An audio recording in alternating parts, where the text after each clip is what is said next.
The world was very different in its earliest stage, more than 4.5 billion years ago. And at that time, Earth was a molten, glowing sphere made mostly of magma with a surface of liquid rock, intense volcanic activity, and constant impact from asteroids and meteorites. The atmosphere was not stable and contained no oxygen, consisting mainly of gases like carbon dioxide, nitrogen, water vapor, and other volcanic gases. There were no oceans, no sky as we know it, and no continents, only a molten earth glowing and turbulent, its surface shimmering like liquid fire under constant volcanic activities. জিওলজির ভাষায় এটিকে বলা হয় হেডিয়ান ইয়ন, যা 4.54 billion years থেকে শুরু করে 400 billion years পর্যন্ত বিস্তৃত ছিল, এবং এটি ছিল পৃথিবীর সবথেকে একটি উত্তপ্ত এবং একটি ক্যাওটিক অবস্থা। আজকের পৃথিবীর সাথে সেই পৃথিবীর আসলে কোনো মিল নেই। তখন দিন রাত্রির যে সময়কাল সেটি ছিল প্রথমে 6 ঘন্টা, সেখান থেকে 12 ঘন্টা, এবং সর্বশেষে এটি 24 ঘন্টায় এসে পৌঁছায়। এই ছোট দিন রাত্রি সময়কালের মূল কারণটি ছিল হচ্ছে তখন পৃথিবীর ঘূর্ণন অনেক দ্রুত হচ্ছিল, এবং এই ঘূর্ণন দ্রুত হওয়ার পিছনে আরো একটি বড় কারণ ছিল, এবং সেই কারণটি হচ্ছে একটি কলিশনস। It's a collisions unlikely any other. A wandering planet roughly the size of Mars struck the young Earth with unimaginable force. Both bodies fused together and formed the explosions. A cloud of molten rock was thrown into the space. প্রায় 448 কোটি বছর আগে হেডিয়ান ইয়নের সময় a Mars-sized protoplanet called Theia collided with the early Earth, what is known as the giant impact hypothesis. Collision was not a simple crash but a glancing high energy impact. Enormous thermal energy melting both bodies. Outer layer and much of the Theias were vaporized into the superheated rock vapor and magma droplets. Debris was blasted into the orbit around Earth. মহাবিশ্বের বুকে তখন এক চরম অশান্ত সময়। সবেমাত্র আমাদের পৃথিবী গড়ে উঠেছে, ঠিক তখনই ঘটল মহাজাগতিক ইতিহাসের সবচেয়ে ভয়ঙ্কর সেই সংঘর্ষ, এবং মঙ্গলের আকারের এক বিশাল ভবঘুরে গ্রহ ছিটকে এসে ধাক্কা মারল তরুণ পৃথিবীর বুকে। সেকেন্ডের মধ্যে বাষ্প হয়ে গেল পাহাড় পর্বত, এবং দুটি গ্রহের দেহ একে অপরের সাথে মিশে গেল, এবং সেই মহাবিস্ফোরণ থেকেই ছিটকে আসা গলিত পাথরের এক বিশাল বলয় পৃথিবীকে ঘিরে ফেলল। মাত্র কয়েক মাসের মধ্যে অভিকর্ষ বলের টানে সেই ধ্বংসস্তূপ থেকে জমাট বেঁধে তৈরি হলো আমাদের আজকের চাঁদ। ট্রিলিয়ন টন ধ্বংসবশেষ ছিটকে যায় মহাশূন্যে, এবং থিয়ায়ের কোর পৃথিবীর সঙ্গে মিশে যায়, আর থিয়ায়ের ক্রাস্ট এবং ম্যান্টেল মহাশূন্যে ছিটকে পড়ে। এই ছিটকে যাওয়া উপাদানগুলো পৃথিবীর চারপাশে একটি রিং তৈরি করে, ঠিক যেমন স্যাটার্নের রিং, এবং পরে এই ছিটকে যাওয়া উপাদানগুলো একত্র হয়ে মাধ্যাকর্ষণের টানে ছোট ছোট সংঘর্ষের মাধ্যমে ধীরে ধীরে একটি নতুন প্ল্যানেটারি বডি তৈরি করে। সেটি আমাদের আজকের চন্দ্র বা চাঁদ। দুটি গ্রহের দেহ একে অপরের সাথে মিশে গেল, এবং সেই মহাবিস্ফোরণ থেকে ছিটকে আসা গলিত পাথরের এক বিশাল বলয় পৃথিবীকে ঘিরে ফেলল। মাত্র কয়েক মাসের মধ্যে অভিকর্ষ বলের টানে সেই ধ্বংসাবশেষ জমাট বেঁধে তৈরি হলো আমাদের চাঁদ। তখন থেকেই শুরু হলো পৃথিবী আর চাঁদের চিরন্তন নাচ, যা পরবর্তীতে পৃথিবীর জোয়ার ভাটা, ঋতু পরিবর্তন আর ঘূর্ণনকে নিয়ন্ত্রণ করতে শুরু করে। প্রায় 440 থেকে 420 কোটি বছর আগে চাঁদ তৈরি হলেও পৃথিবী তখনও এক জ্বলন্ত নরক।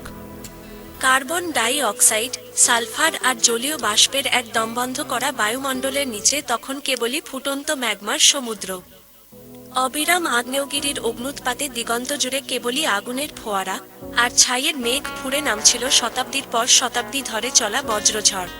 পৃথিবীর ইতিহাসে প্রথমবারের মতো শুরু হলো বৃষ্টি, তবে তা কোনো শান্ত বৃষ্টির ফোঁটা ছিল না, ছিল ফুটন্ত জলের টরেনশিয়াল ধারা, যা তপ্ত পাথরের ওপর পড়তেই হিসহিস শব্দে বাষ্প হয়ে যাচ্ছিল।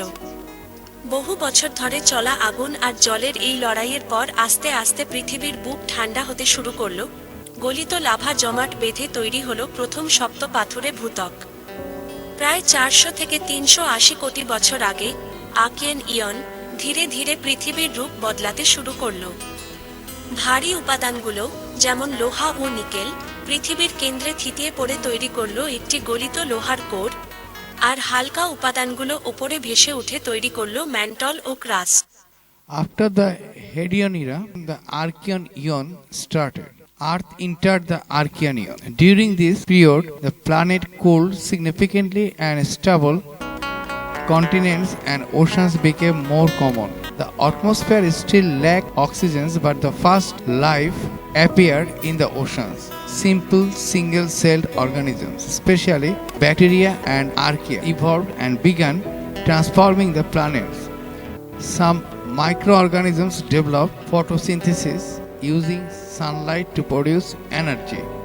কোরটি যখন ঘুরতে শুরু করলো তখন পৃথিবীর চারপাশে তৈরি হলো একটি শক্তিশালী চৌম্বক ক্ষেত্র, ম্যাগনেটিক ফিল্ড, যা সূর্য থেকে আসা ক্ষতিকর মহাজাগতিক রশ্মি থেকে পৃথিবীকে বাঁচানোর ঢাল হিসেবে কাজ করা শুরু করে। ওপরের বিষাক্ত বায়ুমণ্ডলটি তখনও ঘন ছিল, যা গ্রিনহাউস ইফেক্টের মাধ্যমে মহাসাগরগুলোকে জমে বরফ হওয়া থেকে আটকে রাখছিল। অবশেষে সেই আদিম ফুটন্ত সমুদ্রের বুক চিরে জেগে উঠতে শুরু করলো পৃথিবীর প্রথম ছোট ছোট এবং ভঙ্গুর মহাদেশগুলো। এভাবেই আদিম বিশৃঙ্খলার মধ্য দিয়ে প্রস্তুত হলো ভবিষ্যতের প্রাণ ধারণের মূল মঞ্চ। সময় গড়াতে গড়াতে গঠিত হলো পৃথিবীর প্রথম সত্যিকারের মহাসাগর, বিশাল অন্ধকার এবং অ্যাসিডিক পানির সমুদ্র, যা পৃথিবীর ক্ষতবিক্ষত পৃষ্ঠকে ঢেকে ফেলেছিল। 400 কোটি বছর থেকে 250 কোটি বছরের সময়কালকে বলা হয় আর্কিয়ান ইয়ন, এবং এই সময়কালেই মূলত সমুদ্রের তলদেশে যে প্রাণের উৎপত্তি সেটা সর্বোচ্চ বিকাশ লাভ করবে। Meteorites rich in carbon compounds continued to fall to Earth, delivering organic molecules that would one day become the foundation of life. Carbon, hydrogen, oxygen, and nitrogen mixed within the primordial ocean. Earth was no longer merely a dead world of rock. It had become a world alive with chemistry. এই সময়টা ছিল পৃথিবীর early life laboratory. পৃথিবীর উপরিভাগ ছিল প্রথমে স্থিতিশীল গ্রাস দ্বারা তৈরি। ভূত্বক তৈরি হতে কেবল শুরু করেছে, ধীরে ধীরে তৈরি হয় প্রথমে মহাসাগর, তরল পানির উপস্থিতি নিশ্চিত হয়। বায়ুমণ্ডলে ছিল অক্সিজেন খুব সামান্য পরিমাণে, বা বলা চলে যে ছিলই না, এবং কার্বন ডাইঅক্সাইড, মিথেন ও নাইট্রোজেন দ্বারা পরিপূর্ণ ছিল বায়ুমণ্ডল।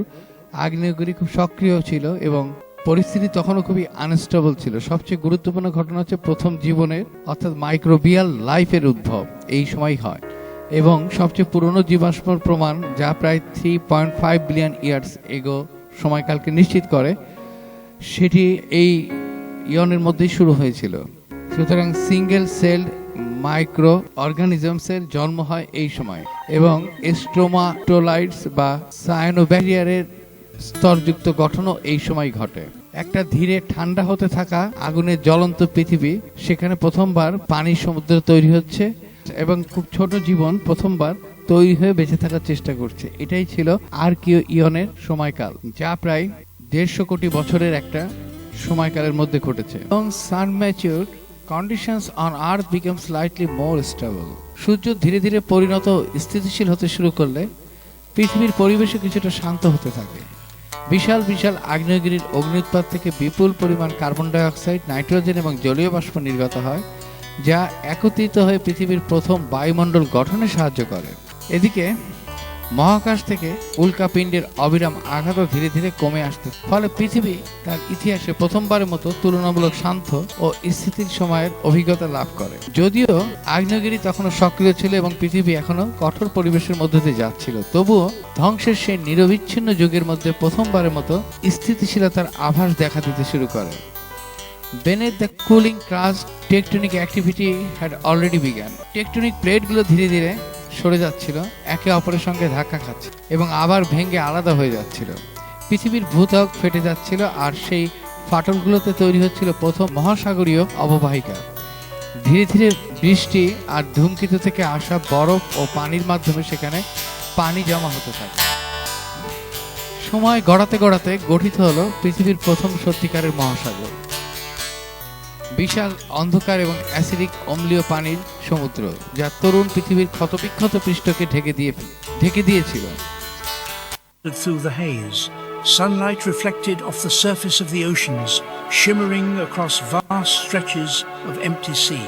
Clouds drifted in the upper atmosphere, carrying the promise of a stable climate. But stability was fragile. Deep within the planet, the mantle churned restlessly. Continents cracked and drifted, releasing more gases into the atmosphere. Massive eruptions darkened the sky for centuries, then cleared, allowing sunlight to return. The Earth was learning to breathe, to inhale carbon through rock and exhale it through fire. The moon above, ever faithful, continued to pull at the oceans, guiding tides that shaped the coastlines. The rhythm of the tides became the heartbeat of the planet, setting the stage for the cycles that would one day sustain life. In these early ages, the face of the planet was constantly reborn. Mountains rose from volcanic fire only to crumble and sink beneath the waves. New islands emerged, covered in black basalt, still steaming from the heat below. The oceans absorbed minerals and salts, becoming rich in the elements necessary for future biology. Earth was no longer just a world of rock and metal. আর বিদ্যুতের ঝলকানিতে কমলা ও লাল আভায় জ্বলজ্বল করত মেঘমালা। অবিরাম বৃষ্টি পৃথিবীর উপর ঝরে পড়ছিল, মহাসাগরগুলোকে আরও পূর্ণ করছিল এবং সদ্য গঠিত মহাদেশগুলোর ধারালো প্রান্ত ধীরে ধীরে ক্ষয় করে দিচ্ছিল। এরপরে নদীর জন্ম হতে শুরু করলো, আর পাহাড় এবং শিলাস্তর থেকে বিভিন্ন খনিজ পদার্থ সংগ্রহ করে সমুদ্রের দিকে বয়ে নিয়ে যাচ্ছিল।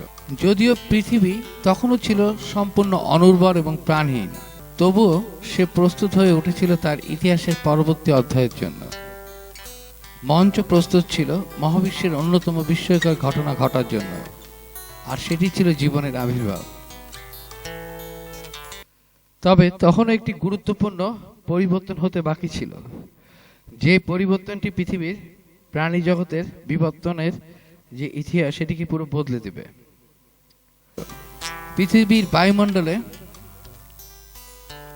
তখনও অক্সিজেন ছিল না বললেই চলে। আরো কয়েক বিলিয়ন বছর ধরে আগ্নেয়গিরিগুলো বিভিন্ন গ্যাস নির্গত করতে থাকবে, যা বিবর্তনের রসায়নকে প্রভাবিত করবে। কখন সেই প্রাচীন জলরাশির বুক চিরে প্রথম কোষটি তৈরি হবে, কখন রসায়ন রূপান্তরিত হবে জীববিজ্ঞানে। কারণ আজ আমরা চারপাশে যে গাছপালা, পশু পাখি বা মানুষ দেখছি, তাদের প্রত্যেকের অস্তিত্বের প্রথম সম্ভাবনা লুকিয়েছিল মহাসাগরের সেই আদিম জলেই। তবে এই শান্ত রূপান্তরের আগের সময়টা, অর্থাৎ পৃথিবীর একদম শুরুর হেডিয়ান যুগটা ছিল কল্পনাতীত ভয়ঙ্কর। আগুনের এক নির্জীব পিণ্ড ছিল, তা আচমকাই এক জীবন্ত গ্রহে রূপ নিতে শুরু করলো। জড় পদার্থ যেন এক অদ্ভুত জাদুতে নিজেকে নিজে হুবহু নকল করা, বেড়ে ওঠা এবং টিকে থাকার কৌশল শিখে ফেলল। খালি চোখে দেখা না গেলেও এই অনুবীক্ষণিক পথপ্রদর্শকেরাই একদিন পুরো পৃথিবীর রূপ বদলে দিতে যাচ্ছিল। সমুদ্রের জল তখন জটিল জৈব যৌগে এতটাই ভরপুর হয়ে উঠেছিল যে একে বলা চলে এক আদিম ঝোল, প্রাইমর্ডিয়াল স্যুপ। এই তরলের মধ্যে কোটি কোটি রাসায়নিক অণু তৈরি হচ্ছিল, আবার ভেঙে যাচ্ছিল। একসময় কার্বন ভিত্তিক শিকলগুলো নিজেদের মধ্যে ভাঁজ হয়ে তৈরি করলো আদিম এনজাইম, যা রাসায়নিক বিক্রিয়ার গতিকে বহুগুণ বাড়িয়ে দিল। জন্ম নিল এক সরল জিনগত ব্যবস্থা, জেনেটিক সিস্টেম, যার মাধ্যমে প্রথমবার কোনো তথ্য এক প্রজন্ম থেকে পরবর্তী প্রজন্মে স্থানান্তরিত হওয়ার পথ তৈরি হলো। লক্ষ লক্ষ বছর ধরে সমুদ্রের তলদেশে এই অদৃশ্য লড়াই চলতে থাকলো। তখনও পৃথিবীতে কোনো ওজোন স্তর, ওজোন লেয়ার তৈরি না হওয়ায় সূর্যের মারাত্মক অতিবেগুনি রশ্মি সরাসরি এসে পৃথিবীর বুকে আছড়ে পড়ত। তাই সমুদ্রের গভীর জলের ঢাল ছাড়া এই আদিম প্রাণগুলোর বেঁচে থাকার কোনো উপায় ছিল না। সমুদ্রের সেই ঘুটঘুটে অন্ধকুরে আদিম অণুজীবেরা পরিবেশের সাথে মানিয়ে নিতে শুরু করলো। তারা শক্তি সংগ্রহ করত সমুদ্রের খনিজ আর ফুটন্ত হাইড্রোথার্মাল ভেন্ট থেকে। এই প্রথম এককোষী জীবগুলো ছিল অত্যন্ত সরল ও অনুবীক্ষণিক, কিন্তু আজ পৃথিবীতে যত প্রাণের অস্তিত্ব আছে তারা সবাই ছিল এই আদিম অণুজীবদেরই বংশধর। প্রায় 320 থেকে 300 কোটি বছর আগে সময়ের সাথে সাথে এই অণুজীবদের সংখ্যা বাড়তে লাগলো এবং তারা মহাসাগরের আনাচে কানাচে ছড়িয়ে পড়ে বিভিন্ন প্রজাতিতে বিভক্ত হয়ে গেল। এদের মধ্যে কিছু কিছু অণুজীবের শরীরে এমন এক ধরনের রঞ্জক পদার্থ বা পিগামেন্ট তৈরি হলো, যা সরাসরি সূর্যের আলো থেকে শক্তি শুষে নিতে পারত।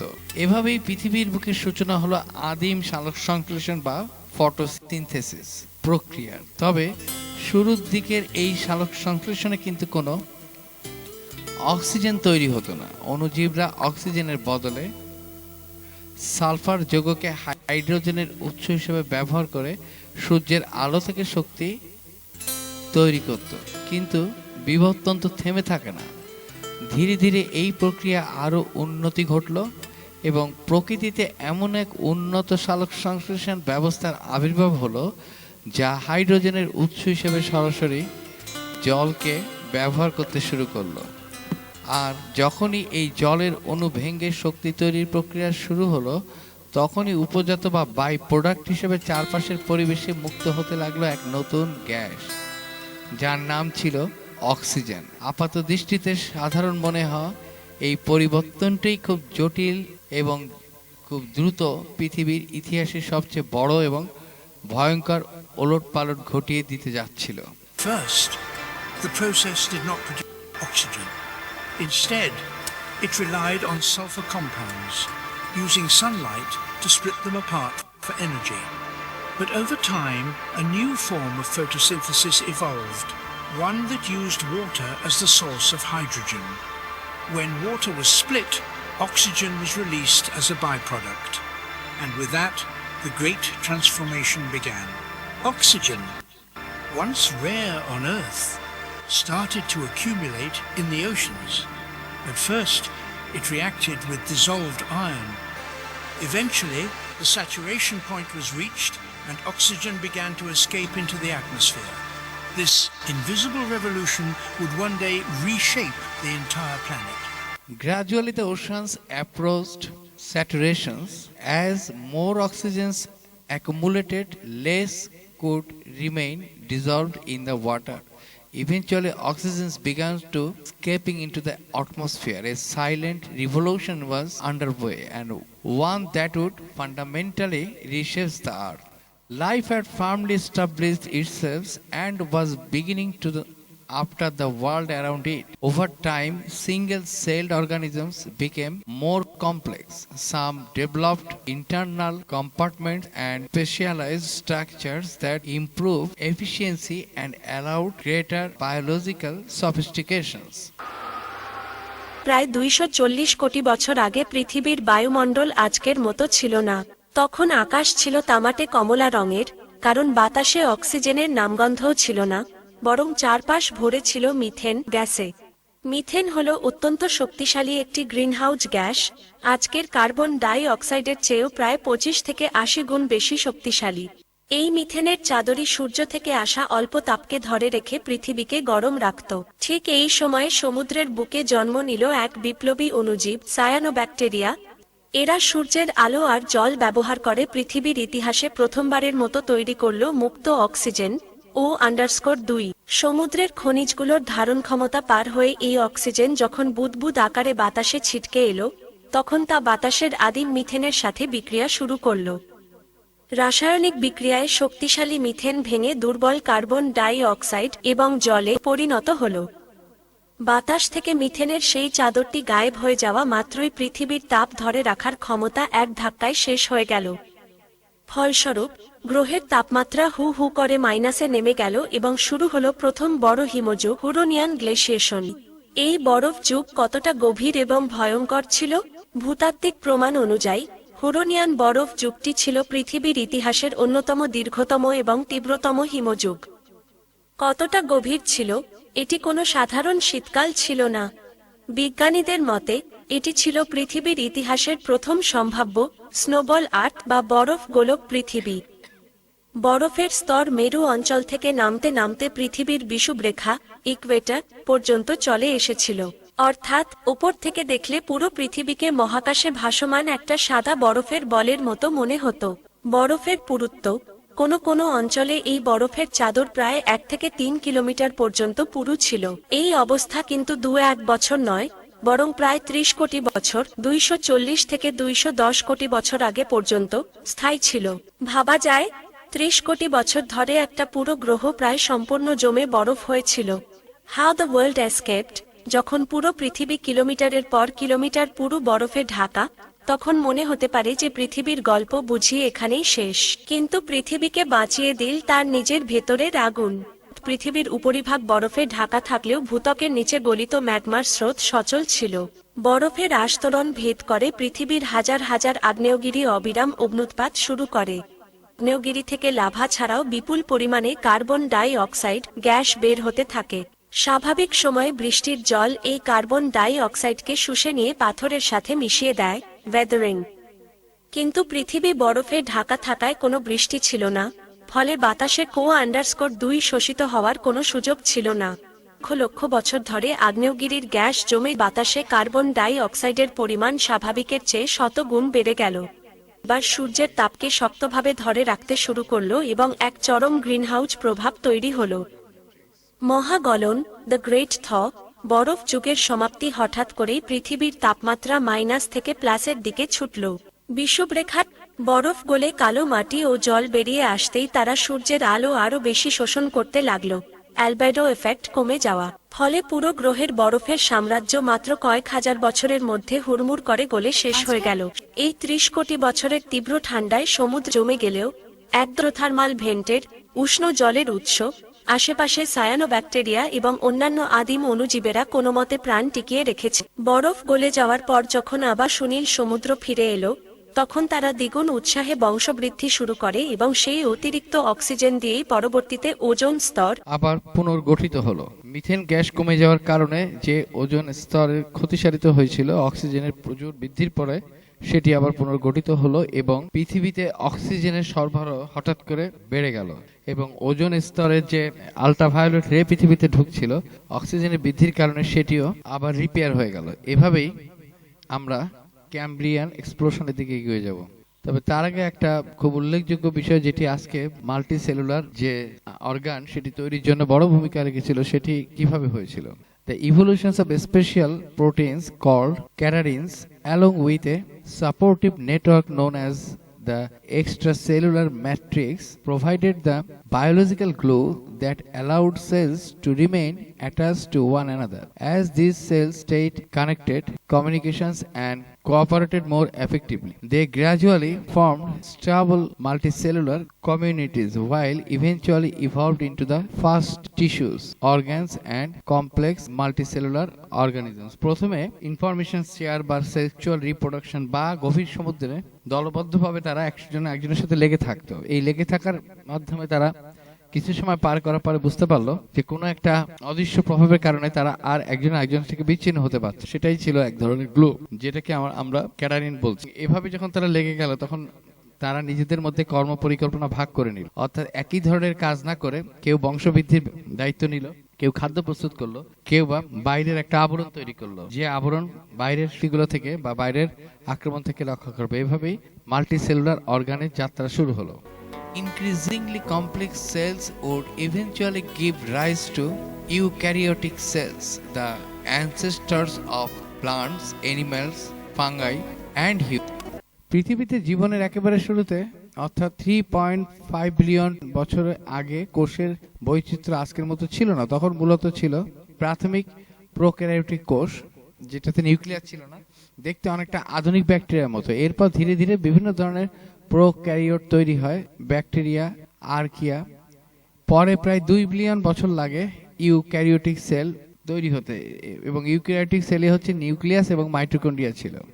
এদের মধ্যে মাইটোকন্ড্রিয়াটি হঠাৎ করে একটি বড় মাপের সেল একটি ব্যাকটেরিয়াকে তার শরীরের মধ্যে প্রবেশ করতে দিয়ে অথবা গিলে ফেললে তখন সেটি ওখানে আটকে যায়, এবং ওই আটকে যাওয়া অবস্থায় সেটি বর্তমানে মাইটোকন্ড্রিয়া হিসেবে কাজ করে। আর নিউক্লিয়াসটি খুব ধীরে ধীরে তৈরি হয়েছিল, বহু কোটি বছর লেগেছিল নিউক্লিয়াসটি তৈরি হতে। এবং প্রথম দিকে সেল কলোনিতে থাকতে পারে কয়েকটি থেকে কয়েক ডজন কোষ। প্রথম বহুকোষী জীবের সময় অনেক কোষ একই রকম ছিল। শুরুতে আলাদা ত্বকের স্নায়ুকোষ, পেশিকোষ এসব ছিল না। পরে ধীরে ধীরে কোষগুলো বিশেষায়িত হতে শুরু করে। তাই খুব সংক্ষেপে জীবনের শুরুতে মূলত দুটি বড় ধরনের কোষীয় বংশ ছিল, ব্যাকটেরিয়া অ্যান্ড আর্কিয়া। পরে ইউক্যারিওটিক সেল আসে, আর সেখান থেকেই শত শত বিশেষায়িত কোষের ধরন বিবর্তিত হতে থাকে।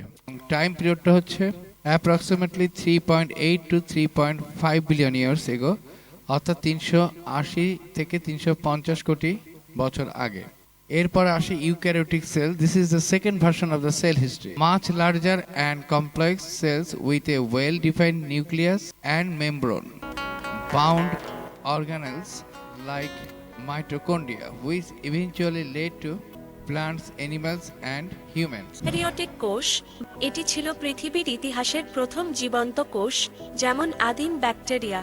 ভূতাত্ত্বিক সময়কাল, জিওলজিক্যাল ইরা, ইয়ন, আর্কিয়ান ইয়ন। আরও সুনির্দিষ্টভাবে বললে, আর্কিয়ান ইনের শুরুর দিকের প্যালিও আর্কিয়ান যুগে এর উৎপত্তি।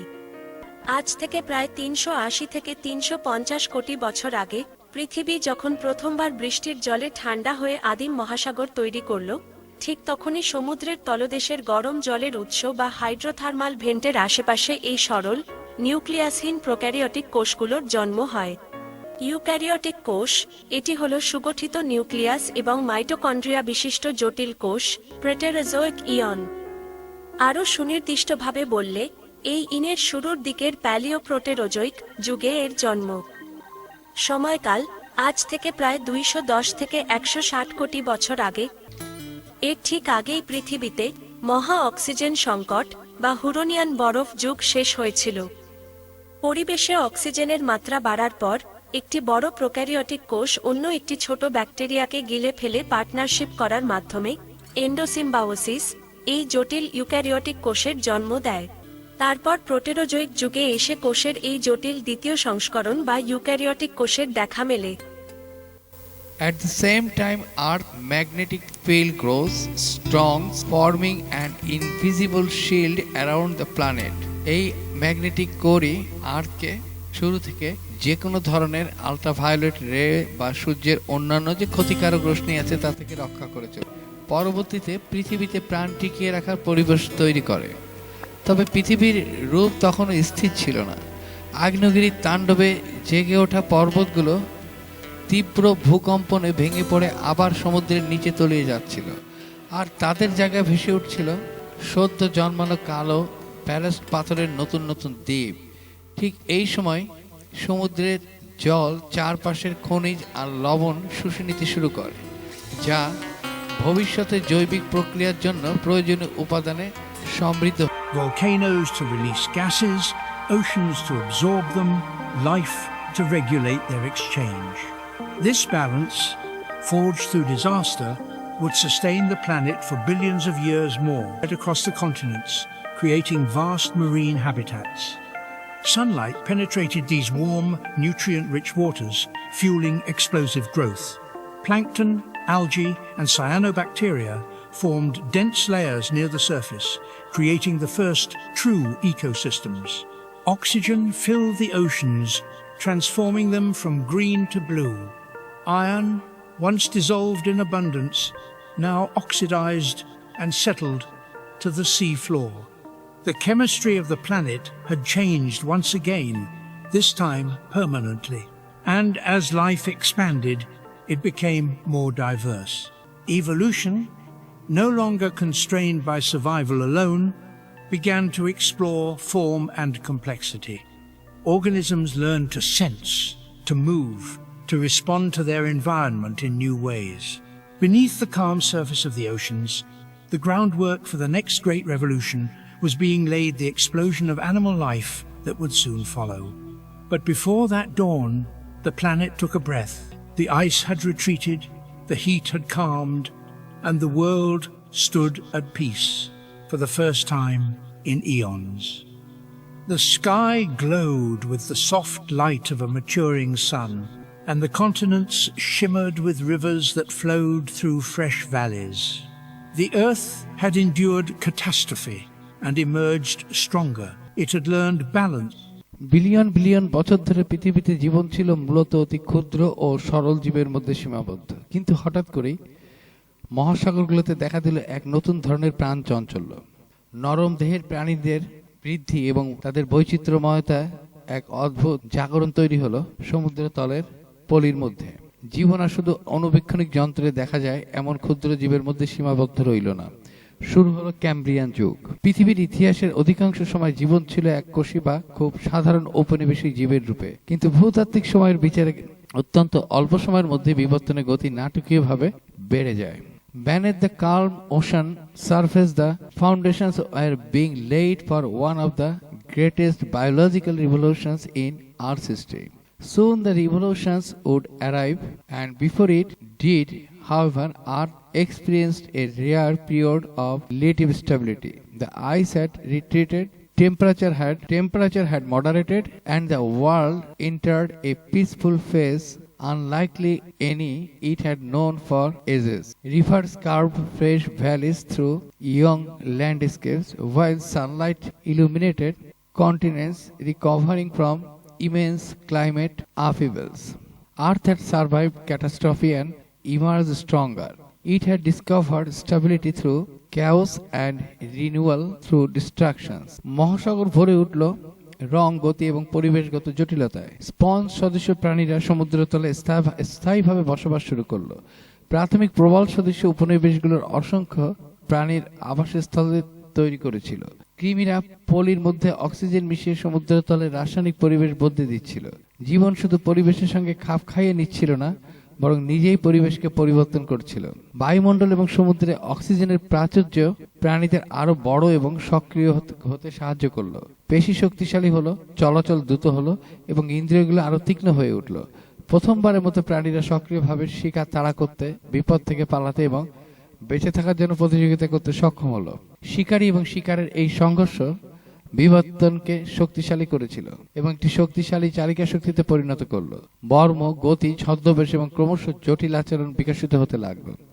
প্রতিটি নতুন অভিযোজন আবার নতুন প্রতিযোগিতার চাপ সৃষ্টি করত। এই সময় আবির্ভূত হওয়া অসংখ্য নতুন প্রাণীর মধ্যে ছিল আধুনিক অনেক প্রাণী গোষ্ঠীর পূর্বপুরুষ।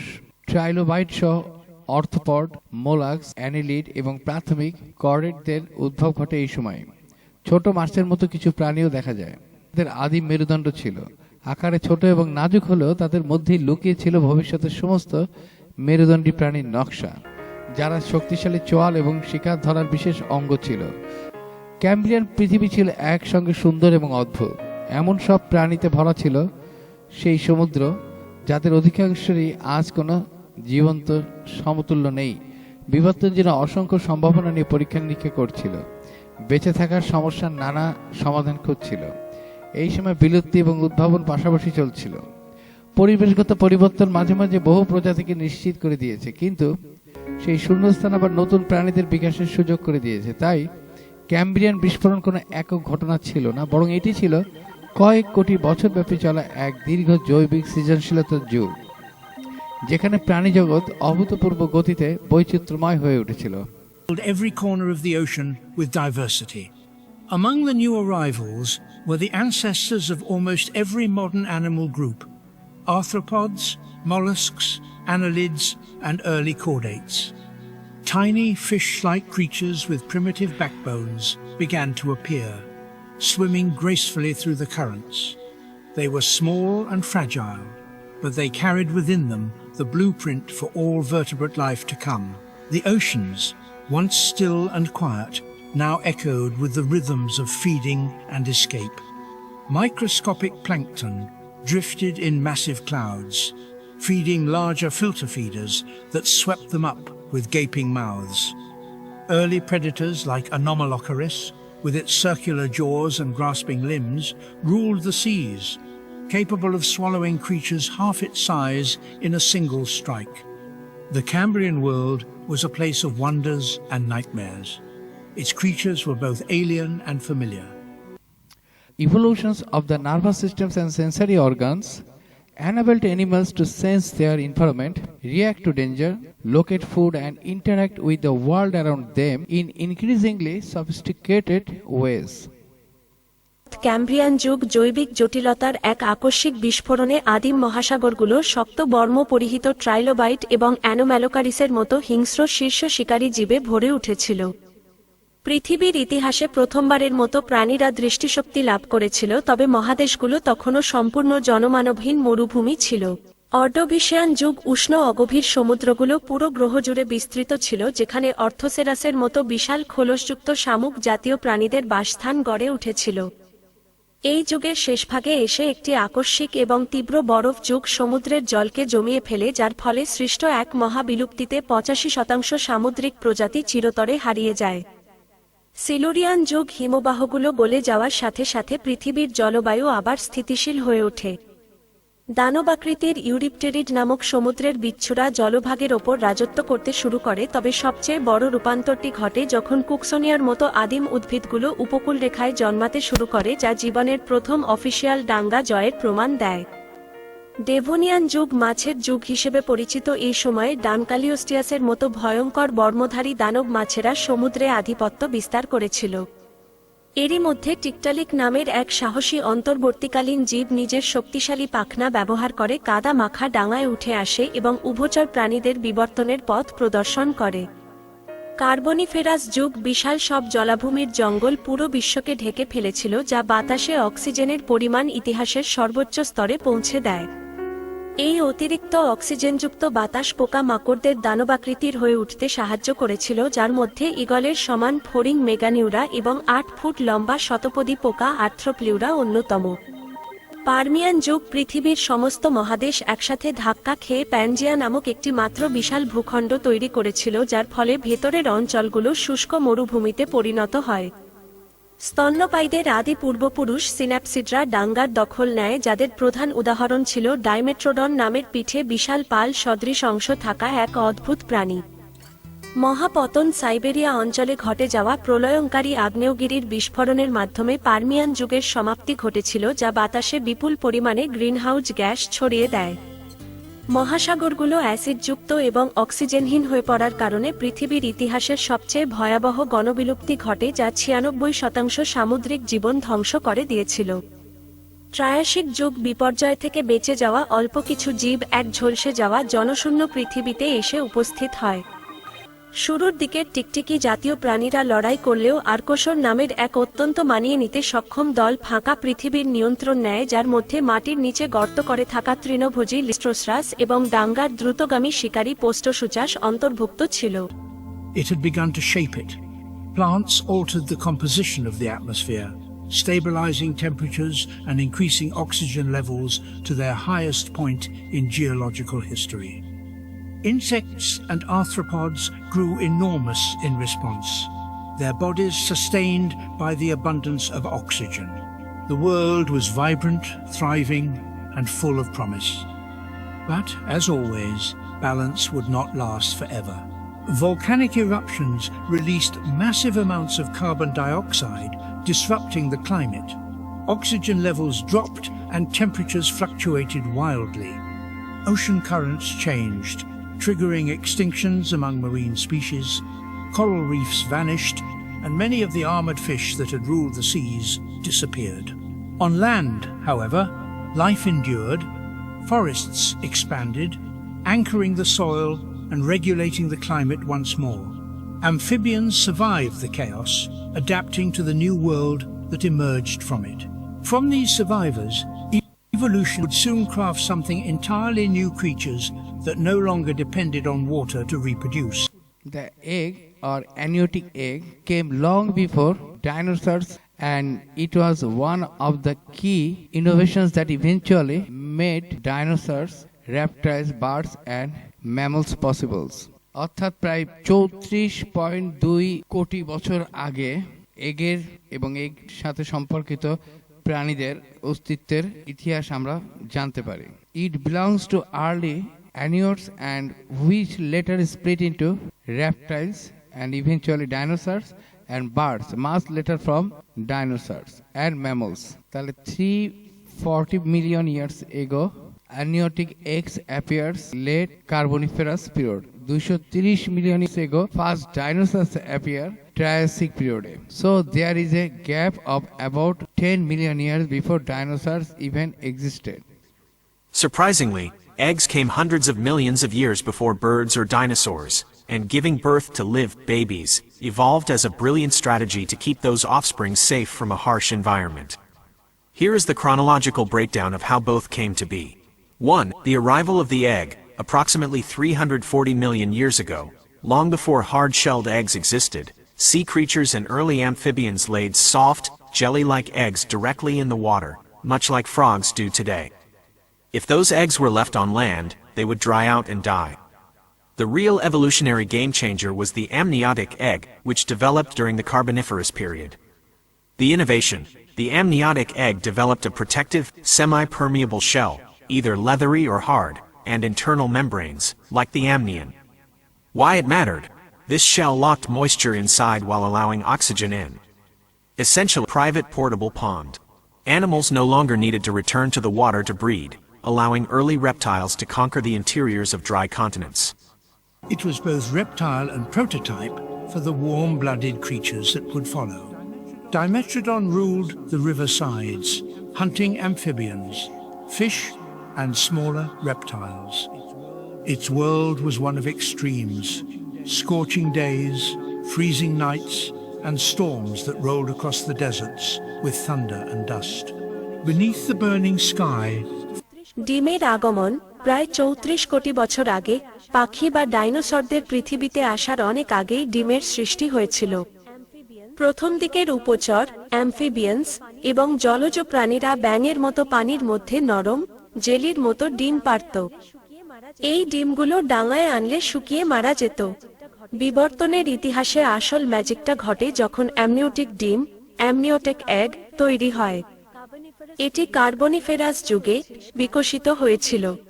নতুন আবিষ্কার: এই ডিমে একটি প্রতিরক্ষামূলক এবং অর্ধভেদ্য, সেমি পার্মিয়েবল, শক্ত বা চামড়ার মতো খোলস তৈরি হয়। সাথে ভিতরে যুক্ত হয় বিশেষ কিছু পর্দা, যেমন অ্যামনিয়ন। কেন এটি গুরুত্বপূর্ণ ছিল? এই খোলসটি ডিমের ভেতরের আর্দ্রতা বা পানিকে বাইরে ছিটকে যেতে দিত না, অথচ বাইরে থেকে অক্সিজেন ভেতরে ঢোকার ব্যবস্থা রাখত। সহজ কথায়, এটি ছিল বাচ্চার জন্য একটা পোর্টেবল বা ভ্রাম্যমাণ মিনি পুকুর। ফলে প্রাণীদের ডিম পাড়ার জন্য আর পানিতে ফিরে যেতে হতো না। এই এক আবিষ্কারের কারণেই প্রাচীন সরীসৃপরা ডাঙার ভেতরে ও শুষ্ক মরুভূমিতে ছড়িয়ে পড়তে পেরেছিল। তার মানে দাঁড়াচ্ছে, পাখি পৃথিবীতে আসার কোটি কোটি বছর আগেই ডিম চলে এসেছিল। পাখিরা এসেছে মাত্র 15 কোটি বছর আগে, থেরোপড ডাইনোসর থেকে। সন্তান বা জীবন্ত বাচ্চার জন্ম প্রায় 16 কোটি বছর আগে। ডাঙায় ডিম পাড়া চমৎকার আইডিয়া হলেও এর একটা মস্ত বড় খুঁত ছিল। ডিম এক জায়গায় স্থির থাকে, তাই ক্ষুধার্ত শিকারী প্রাণীদের জন্য এটি ছিল সহজ লক্ষ্যবস্তু। এই সমস্যার সমাধান করতেই কিছু প্রাণী ডিম পাড়া পুরোপুরি বন্ধ করে দেয়। তারা ডিমটিকে বাইরে না পেরে নিজেদের শরীরের ভেতরেই রেখে দেয় এবং সেখানেই ভ্রূণ বড় হতে থাকে। একেই বিজ্ঞানের ভাষায় বলে জরায়ুজ প্রজনন বা ভিভিপ্যারিটি। স্তন্যপায়ী প্রাণীদের, ম্যামলস, বিবর্তন লক্ষ্য করলে দেখা যায় এই পরিবর্তনটি ধাপে ধাপে হয়েছিল। স্তন্যপায়ী প্রাণীদের বিবর্তনের 3টি ধাপ: ডিম পাড়া স্তন্যপায়ী, মনোট্রিমস। একদম শুরুর দিকের স্তন্যপায়ীরা সবাই ডিম পারত। আজকেও প্লাটিপাস এবং অ্যাকিডনা ঠিক এই কাজটি করে। এরা হলো সরীসৃপ এবং আধুনিক স্তন্যপায়ীদের মাঝখানের সেতু। থলিযুক্ত স্তন্যপায়ী, মার্সুপিয়ালস, প্রায় 16 কোটি বছর আগে ক্যাঙ্গারুর মতো প্রাণীরা এই ধাপে আসে। এরা ডিম পারে না, সরাসরি বাচ্চার জন্ম দেয়। তবে বাচ্চাগুলো পুরোপুরি তৈরি হওয়ার আগে খুব ছোট ও দুর্বল অবস্থায় জন্ম নেয় এবং মায়ের পেটের বাইরে থাকা থলিতে, পাউচ, আশ্রয় নিয়ে বাকি বৃদ্ধি সম্পন্ন করে। প্রকৃত জরায়ুজ স্তন্যপায়ী, প্লাসেন্টালস, প্রায় 10.5 কোটি বছর আগে। এই গ্রুপটি, যার মধ্যে মানুষও আছে, শরীরের ভেতরে অ্যাওরা বা প্লাসেন্টা নামের একটি জটিল অঙ্গ তৈরি করে। এই প্লাসেন্টার মাধ্যমে বাচ্চার শরীর সরাসরি মায়ের রক্ত সঞ্চালনের সাথে যুক্ত থাকে। ফলে একটি সন্তান পৃথিবীর আলো দেখার আগেই মায়ের গর্ভের পরম সুরক্ষায় একদম পরিপূর্ণ একটি শিশু হিসেবে গড়ে উঠতে পারে। অ্যামনিওটিক ডিম 34 কোটি বছর আগে প্রাণীদের পানি ছেড়ে ডাঙায় পুরোপুরি স্বাধীনভাবে বংশবৃদ্ধি করার সুযোগ দেয়। আদি সরীসৃপ, অ্যামনিওটস, জীবন্ত সন্তানের জন্ম 16 থেকে 10.5 কোটি বছর আগে ডাঙার শিকারীদের হাত থেকে বাঁচাতে বাচ্চাকে মায়ের শরীরের ভেতরে সুরক্ষিত রাখে। আদি স্তন্যপায়ী, একটি মজার তথ্য, বাচ্চার জন্ম দেওয়ার এই পদ্ধতি কিন্তু শুধু স্তন্যপায়ীরাই আবিষ্কার করেনি। বিবর্তনের ধারায় কনভার্জেন্ট এভলিউশন টিকে থাকার তাগিদে কিছু প্রাচীন সামুদ্রিক ডাইনোসর যেমন ইকথিওসর এবং আজকের যুগের কিছু হাঙ্গর ও সাপের মতো প্রাণীরাও ডিম পাড়া ছেড়ে সরাসরি বাচ্চার জন্ম দেওয়া শিখেছে। পৃথিবীর ইতিহাসে উভচরদের যুগের অবসান, the end of the age of amphibians, এবং সরীসৃপদের যুগের শুরু, beginning of the age of reptile. এই পুরো ঘটনাটি ঘটেছিল আজ থেকে প্রায় 30 কোটি বছর আগে, কার্বনিফেরাস যুগ থেকে। এই সময় প্যানজিয়া নামক একটি একক মহাদেশ তৈরি হয়েছিল। এই প্যানজিয়া তৈরি হওয়ার কারণে আবহাওয়া এবং ক্লাইমেটে একটি বড় পরিবর্তন এসেছিল, এবং এটি ছিল পৃথিবীর সব বড় মহাদেশ একসাথে যুক্ত থাকা এক সুপার কন্টিনেন্ট। সবচেয়ে স্থিতিশীল অবস্থায় ছিল প্রায় 300 থেকে 270 মিলিয়ন বছর আগে। প্যানজিয়া তৈরি হয়েছিল মূলত প্লেট টেকটনিক্স বা ভূপাত প্লেটের চলাচলের কারণে। পৃথিবীর উপরিভাগ অনেকগুলো প্লেটে বিভক্ত। এই প্লেটগুলো ধীরে ধীরে নড়ে এবং অনেক প্লেট একে অপরের দিকে ধাক্কা খেয়ে একসাথে জোড়া লেগে যায়। এবং এরপরে আছে ম্যান্টেল কনভেকশনস, পৃথিবীর ভিতরে গরম ম্যাগমা ধীরে ধীরে ঘোরে, এটা প্লেটগুলোকে ঠেলে দেয়। কন্টিনেন্টাল কলিশন, ছোট ছোট মহাদেশ আগে আলাদা ছিল, সময়ের সাথে তারা একে অপরের সাথে ধাক্কা খেয়ে যুক্ত হয়, ফলে তৈরি হয় এক বিশাল সুপার কন্টিনেন্ট। এটি আবার 200 মিলিয়ন বছর পরে ভেঙে যায়। এবার আমরা ফিরে যাই সেই র্যাপটাইল এবং অ্যাম্ফিবিয়ান্সদের মধ্যে যে ট্রানজিশনের পিরিয়ড, উভচরদের স্বর্ণযুগ। এই আর্দ্র আবহাওয়া উভচরদের জন্য ছিল স্বর্গ, কারণ তাদের ডিম পাড়তে এবং চামড়া ভেজার প্রচুর পানির প্রয়োজন হতো। এই যুগে বিশাল বিশাল আকৃতির উভচর প্রাণীরা জন্মেছিল। কিছু দেখতে আজকের কুমিরের মতো বড় ছিল, ডাঙ্গা এবং জলভাগ শাসন করত তারা, তাই এই সময়টাকে বলা হয় এজ অফ অ্যাম্ফিবিয়ান্স। এবং জলবায়ুর পরিবর্তন রেইন ফরেস্টের ধ্বংস সাধন করে।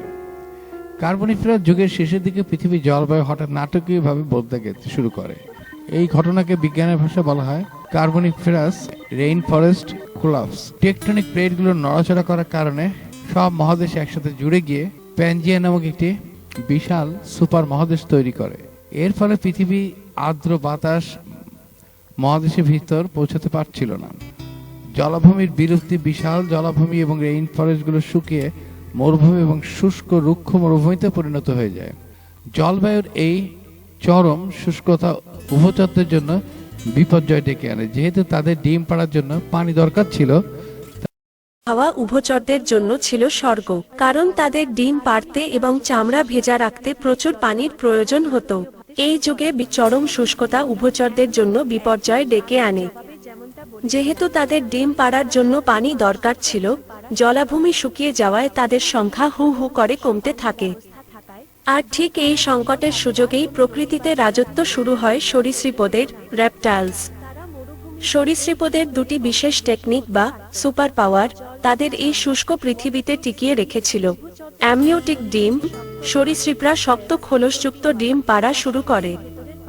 এই ডিমের ভেতর নিজস্ব পানির ব্যবস্থা থাকায় ডিম পাড়ার জন্য তাদের আর কোনো নদী বা জলাভূমির ওপর নির্ভর করতে হতো না। তারা মরুভূমির বুকেও ডিম পেড়ে বংশবৃদ্ধি করতে পারত।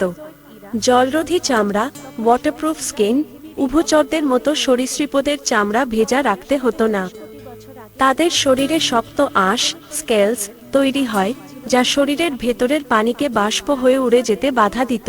এজ অফ রেপটাইলস, আজ থেকে প্রায় 25.2 কোটি বছর আগে যখন মেসোজোয়িক যুগ, মেসোজোয়িক ইরা শুরু হয়, তখন সরীসৃপরা পৃথিবীর একক অধিপতি হয়ে ওঠে। 35 থেকে 30 কোটি বছর আগে উভচরদের যুগ, কার্বনিফারাস পিরিয়ড, চারপাশে ছিল শুধু জলাভূমি। ডাইনোসরদের কোনো অস্তিত্ব ছিল না, বিশাল আকারের উভচর প্রাণীরাই ছিল ডাঙার প্রধান শাসক। জলাভূমি হারিয়ে যাওয়ায় উভচরদের পতন ঘটে এবং আদি সরীসৃপরা ডাঙার ভেতরে ছড়িয়ে পড়ে। 25.2 কোটি বছর আগে এজ অফ রেপটাইলস এর আনুষ্ঠানিক সূচনা, মেসোজোয়িক যুগের শুরু। পরিবেশ যখন বদলে যায়, যারা নিজেদের বদলাতে পারে না তারা হারিয়ে যায়। উভচররা পানির অভাব সহ্য করতে পারেনি, আর সরীসৃপরা পানি ছাড়াই বেঁচে থাকার কৌশল, ডিম ও চামড়া আবিষ্কার করে পৃথিবীর রাজা হয়ে বসেছিল। সরীসৃপদের স্বর্ণযুগের শুরু, আজ থেকে প্রায় 25 কোটি বছর আগে যখন মেসোজোয়িক যুগের শুরু হয়, তখন সরীসৃপরা পৃথিবীর একক অধিপতি হয়ে ওঠে। 35 থেকে 30 কোটি বছর আগে চারপাশ ছিল জলাভূমি, ডাইনোসরদের কোনো অস্তিত্ব ছিল না, বিশাল আকারের উভচর প্রাণীরাই ছিল ডাঙ্গার প্রধান শাসক। কিন্তু পার্মিয়ান পিরিয়ড, যা 30 থেকে 25.2 কোটি বছর আগে ঘটেছিল, জলবায়ু শুষ্ক হয়ে যায়, জলাভূমি হারিয়ে যায়, উভচরদের পতন ঘটে এবং আদি সরীসৃপরা ডাঙ্গার ভিতরে ছড়িয়ে পড়ে। এরপরেই এজ অফ রেপটাইলসের আনুষ্ঠানিক সূচনা হয়। Some of these interior plant communities developed what can only be described as underground economies. Extensive root networks connected individual plants across vast distances, allowing them to share water and nutrients during the harshest periods. Above ground, these plants might appear to be struggling individuals, barely clinging to life in the desert conditions. But below the surface, they were part of vast cooperative networks that could span hundreds of square miles. The animals that lived in these interior desert regions were equally specialized. Some of the most remarkable synapsids of the Triassic period evolved in these harsh environments, developing physiological adaptations that pushed the boundaries of what we thought was possible for land vertebrates. These creatures could survive temperature swings that ranged from over 140 degrees Fahrenheit during the day to near freezing at night. They had evolved specialized kidney systems that could extract water from food sources so efficiently they rarely needed to drink free water. But the most extraordinary aspect of these interior ecosystems wasn't their individual adaptations, it was their timing. Many of the animals that lived in Pangaea's interior regions had evolved sophisticated biological clocks that allowed them to predict and prepare for the extreme seasonal changes brought by the mega-monsoon system. Months before the rains arrived, these animals would begin physiological changes that prepared them for the brief period of abundance. Similarly, they would begin preparing for the dry season while the monsoons were still active. This kind of long-term biological forecasting required neural capabilities that we rarely see in modern reptiles. It suggests that some of the animals living in Triassic Pangaea had evolved cognitive abilities specifically adapted to dealing with extreme environmental predictability. They weren't just reacting to immediate environmental cues. They were anticipating future conditions and preparing for them in advance. As the Triassic period progressed, these regional differences in evolutionary strategy began to create something unprecedented in Earth's history. A single landmass supporting multiple parallel experiments in complex ecosystem development. Different parts of Pangaea were essentially testing different solutions to the fundamental challenges of life on a supercontinent, and the results were spectacular in their diversity. The marine ecosystems surrounding Pangaea were undergoing equally dramatic transformations. The oceans that had been largely sterilized by the Great Dying were not simply recovering their former diversity, they were experimenting with entirely new approaches to marine life. The marine reptiles that began to appear during the Triassic period were unlike anything that had existed in Permian seas. Some of these marine reptiles grew to sizes that rivaled modern whales, but they achieved these dimensions through completely different evolutionary pathways. Their body plans, their feeding strategies, and their reproductive behaviors all represented novel solutions to the challenges of large-scale marine life. The warm, relatively shallow seas that surrounded much of Pangaea provided ideal conditions for these experiments in marine gigantism. The success of these marine reptile communities had important implications for life on land as well. Many of these oceanic giants were predators that could venture into coastal waters and even onto beaches to hunt. This created evolutionary pressure for terrestrial animals to develop new defensive strategies and behaviors. Some of the most sophisticated group behaviors seen in early dinosaur communities may have evolved in response to the threat posed by these marine superpredators. The interaction between marine and